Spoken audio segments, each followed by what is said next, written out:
Hi, I'm Dr. Lena Luck, and today we are going to go over and talk about how to ask our horse to do a turn on the haunches or a pivot, and then also how to do a turn on the forehand. We're going to use a Western horse for our demonstration, but we will talk about how to do this two-handed, which would apply if you're riding your horse hunt seat as well.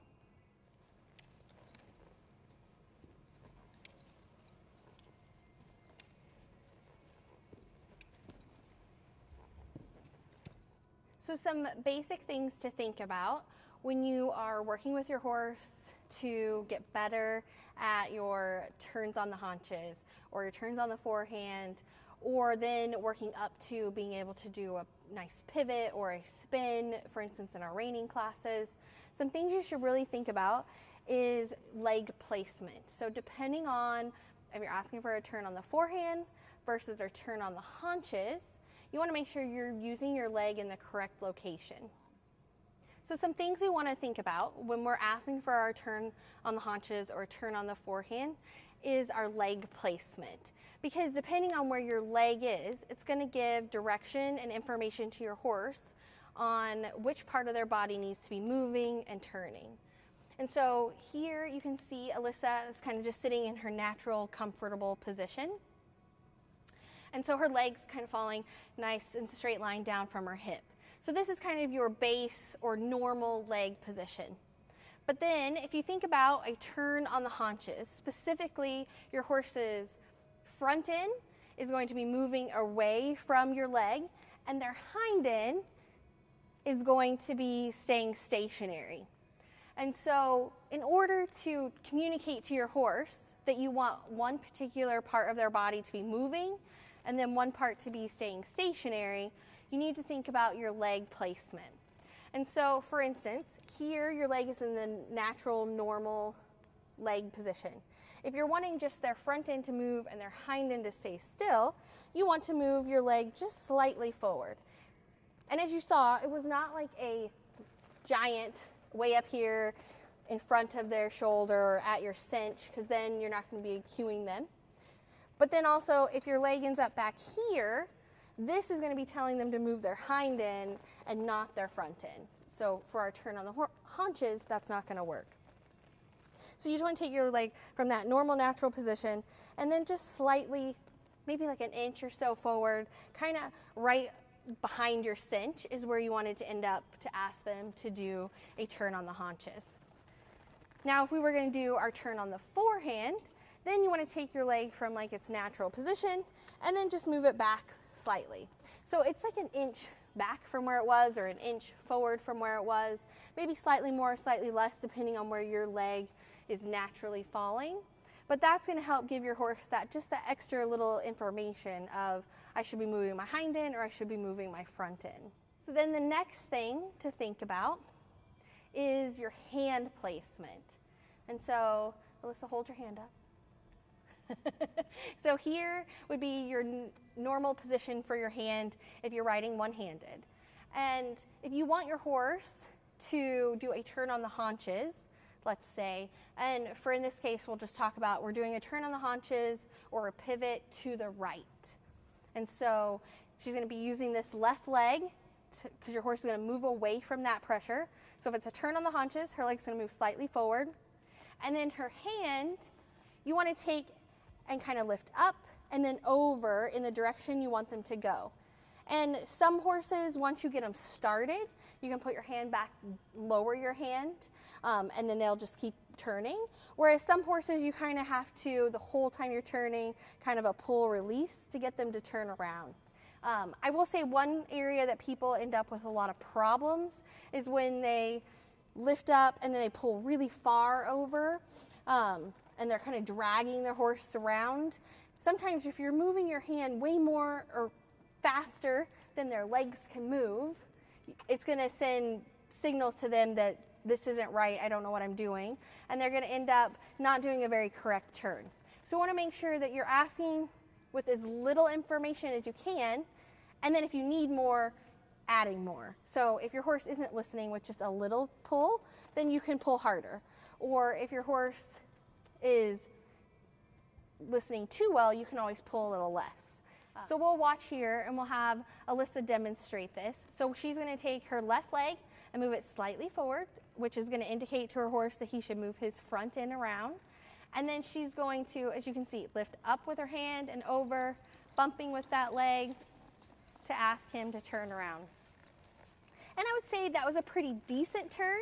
However, one big thing that we need to think about when we're doing our turns is that it is a forward motion.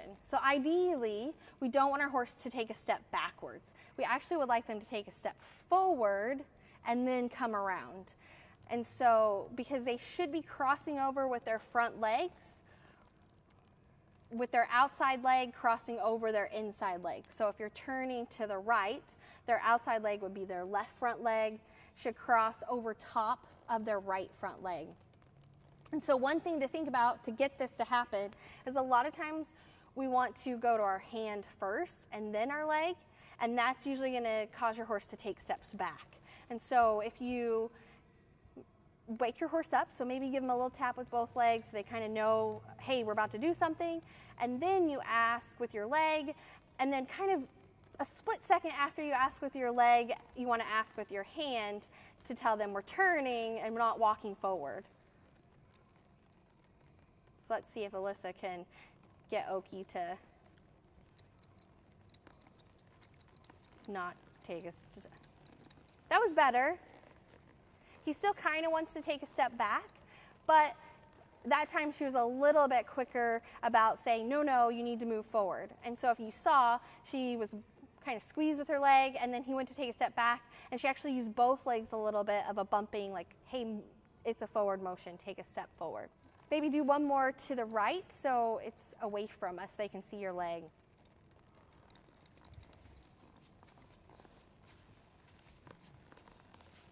And that was a better turn.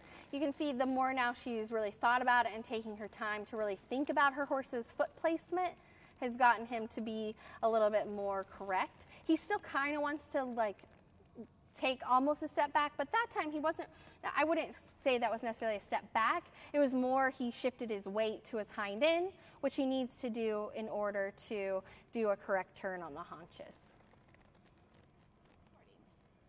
So a couple more things that we should think about is correcting if things aren't going well. Because a lot of times, especially in the very beginning, when you're teaching your horse to do this, they can get confused. Or you may just not be giving them the best signals. And so one piece of advice I would say is to start off slow.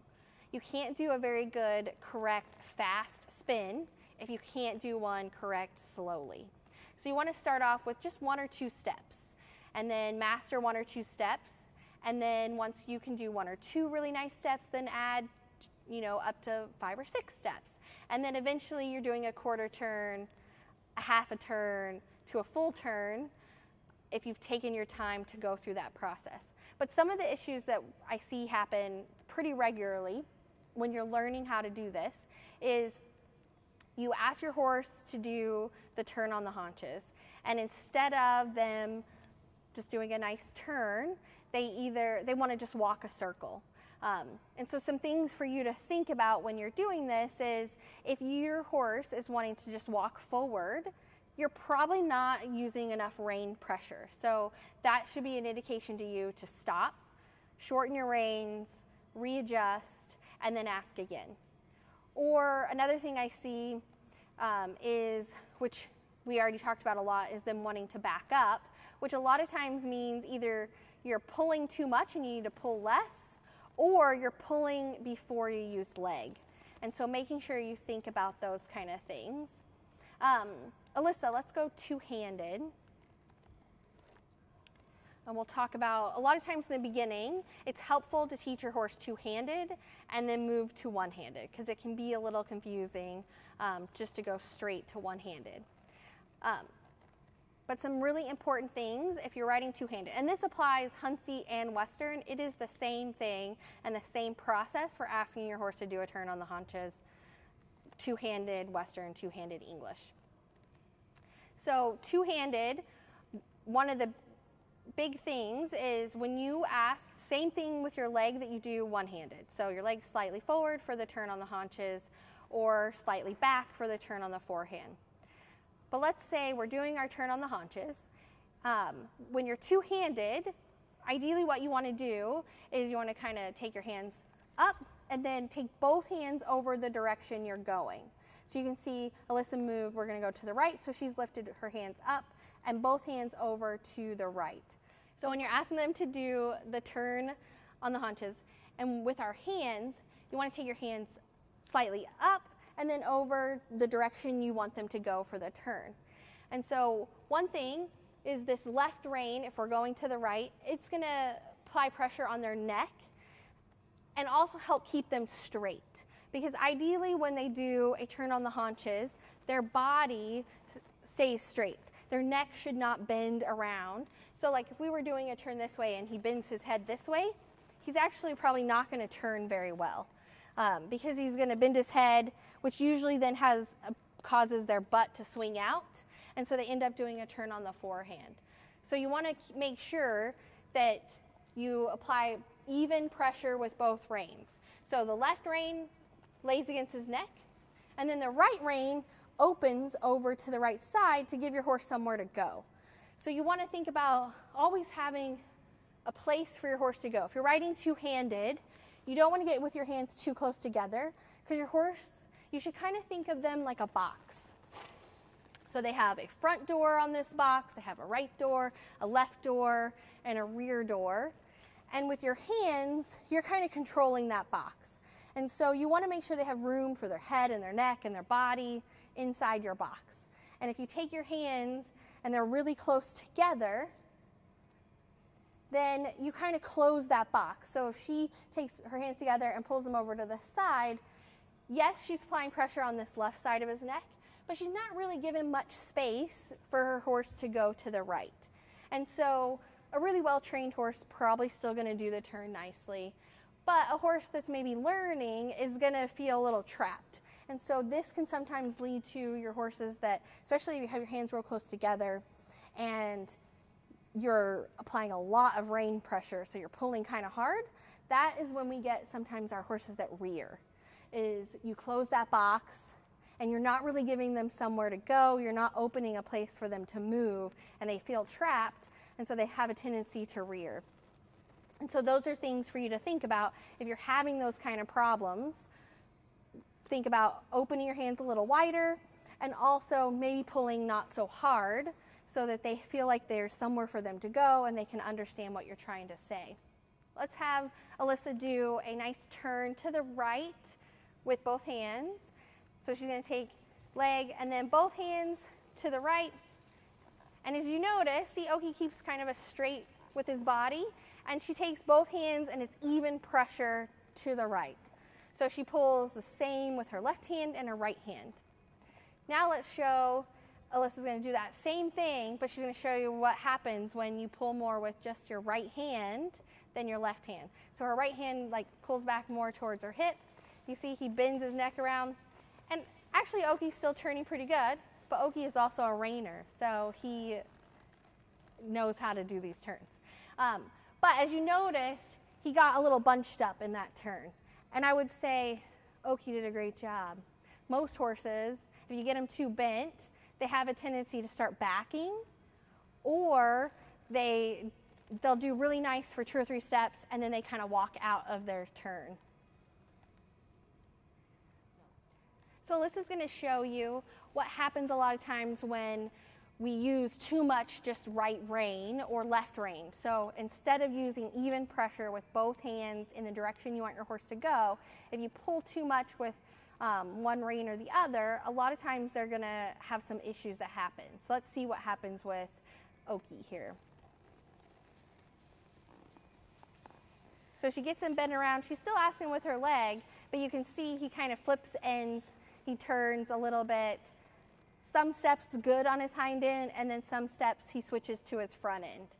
And a lot of times that's going to happen if you're not pulling enough with your outside rein, or in this case your left rein, to keep their body nice and straight during that turn. I mean, they can have a slight bend to their body. You just don't want them to be really curved around, because then a lot of times they're going to stop turning on the haunches and start turning on the forehand.